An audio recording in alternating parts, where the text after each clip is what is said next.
Hi friends, welcome back to Honey Bee Cooks. അപ്പോൾ ഇന്നത്തെ നമ്മുടെ റെസിപ്പി പീച്ചിങ്ങ വെച്ചിട്ടുള്ള ഒരു തോരനാണ്. ഇതെല്ലാവർക്കും അറിയാമായിരിക്കും, എന്നാലും അറിയാത്തവർക്കായിട്ട് ഷെയർ ചെയ്തിരിക്കുന്നു. പീച്ചിങ്ങ ഞാൻ എടുത്ത പീച്ചിങ്ങ ഒരെണ്ണം നന്നായിട്ട് മൂത്ത് പോയിട്ടുണ്ടായിരുന്നു, കണ്ടില്ലേ? നല്ല ഹാർഡായിട്ടുള്ള പീച്ചിങ്ങ ആയിരുന്നു. അപ്പോൾ ഇത് നമുക്ക് കറി വെക്കാൻ പറ്റില്ല, കറി വെക്കാനോ തോരനൊന്നും വെക്കാൻ പറ്റില്ല, നന്നായിട്ട് ഹാർഡായിട്ടുള്ളതാണ്. അപ്പോൾ നമുക്ക് നല്ല അധികം മൂത്ത് പോകാത്ത പീച്ചിങ്ങാണ് എടുക്കേണ്ടത്. കണ്ടില്ലേ, ഇതേപോലെ നല്ല സോഫ്റ്റ് ആയിട്ടുള്ള പീച്ചിങ്ങാണ് എടുത്തിട്ടുള്ളത്. എന്നിട്ട് ഇത് നന്നായിട്ട് ചെറിയ പീസായിട്ട് മുറിച്ചെടുക്കണം, കഴുകി ക്ലീനാക്കി എടുക്കാം.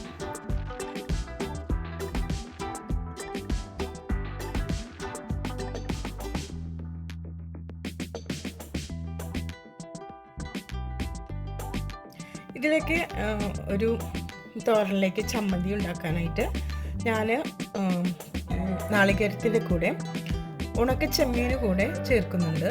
ഉണക്കച്ചെമ്മീൻ ഞാൻ എടുത്തിരിക്കുന്നത് ഇതുപോലെ ഒരു ബൗളിലാണ് എടുത്തിരിക്കുന്നത്. ഒരു 1/4 കപ്പ്, നിങ്ങൾക്ക് നിങ്ങളുടെ അളവ് നോക്കിയിട്ട് അതിനനുസരിച്ച് എടുക്കാം കേട്ടോ. അതോടൊപ്പം ഞാൻ വറ്റൽമുളക് എടുത്തിട്ടുണ്ട്, പച്ചമുളക് എടുത്തിട്ടുണ്ട്, പിന്നെ കറിവേപ്പില, ഉള്ളി ഒക്കെ എടുത്തിട്ടുണ്ട് കേട്ടോ.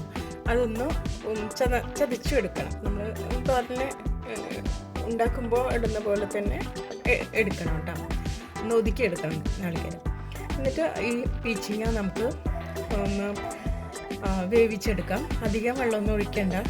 അധികം വെള്ളം ഒഴിക്കുമ്പോൾ നന്നായി കറി പോലെ ആകും. നമുക്ക് ഒത്തിരി മഞ്ഞൾപ്പൊടിയും ഉപ്പും കൂടെ ഇട്ടുകൊണ്ട്, ആവശ്യത്തിനുള്ള ഉപ്പും കൂടെ ഇട്ട് കൊടുത്ത് നന്നായിട്ടൊന്ന് വേവിച്ചെടുക്കണം.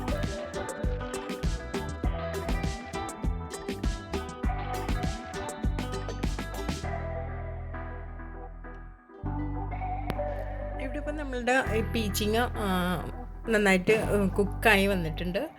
ഇനി നമുക്ക് ഫ്ലെയിം ഒന്ന് ഓഫ് ചെയ്ത് കൊടുക്കാം. ഞാൻ വെള്ളം ഒഴിച്ചത് ഒരിത്തിരി കൂടി പോയി, അപ്പോൾ അധികം വെള്ളം ഒഴിക്കരുത്. ഇനി നമുക്ക് ഇതിലേക്കുള്ള അരപ്പ് തയ്യാറാക്കി വയ്ക്കാം. അതിനായിട്ട് മിക്സിയുടെ ജാറിലേക്ക് നേരത്തെ എടുത്ത് വെച്ച നാളികേരവും അതുപോലെ ഉണക്കച്ചെമ്മീനും മുളകും എല്ലാം കൂടെ ഇട്ട് കൊടുത്ത് നമുക്ക് ഇതൊന്ന് ഒന്ന് ചതച്ചെടുക്കണം. സാധാരണ തോരനൊക്കെ ഉണ്ടാക്കുമ്പോൾ നമ്മൾ നാളികേരം ഒതുക്കിയെടുക്കില്ലേ, അതേപോലെ തന്നെ ഇതൊന്ന് ഒതുക്കിയെടുക്കണം കേട്ടോ. ഇതുപോലെ ആയിരിക്കണം എടുക്കേണ്ടത്. ഇനി നമുക്കൊരു പാൻ വെച്ച് കൊടുത്ത് അതിലേക്ക് കുറച്ച് കോക്കനട്ട് ഓയിൽ ഒഴിച്ച് കൊടുത്ത് കടുകിട്ട് പൊട്ടിച്ച് കുറച്ച് കറിവേപ്പിലൊക്കെ ഇട്ട് കൊടുത്ത് ഈ വേവിച്ച് വെച്ച ഈ പീച്ചിങ്ങ അതിലേക്ക് ഇട്ട് കൊടുക്കാം. അതിനുശേഷം ഇതിലേക്ക് ഈ ചതച്ചെടുത്ത ഈ നാളികേരം, ഈ ചമ്മന്തി കൂടെ അതിലേക്ക് ഇട്ട് കൊടുക്കണം. ആവശ്യത്തിന് ഉപ്പ് വേണമെങ്കിൽ നോക്കി വീണ്ടും ഉപ്പിട്ട് കൊടുക്കാം. എന്നിട്ടൊന്ന് നന്നായിട്ടൊന്ന് മിക്സാക്കി എടുക്കണം. കണ്ടില്ലേ, പെട്ടെന്ന് തന്നെ തയ്യാറാക്കാൻ പറ്റുന്ന ഒരു തോരൻ റെസിപ്പിയാണ് ഇത്. പീച്ചിങ്ങയുടെ ഒരുപാട് ഗുണങ്ങളുള്ളതാണ് പീച്ചിങ്ങ. അപ്പോൾ എല്ലാവരും ട്രൈ ചെയ്ത് നോക്കുക, എന്നിട്ട് ഫീഡ്ബാക്ക് എല്ലാം അറിയിക്കണം.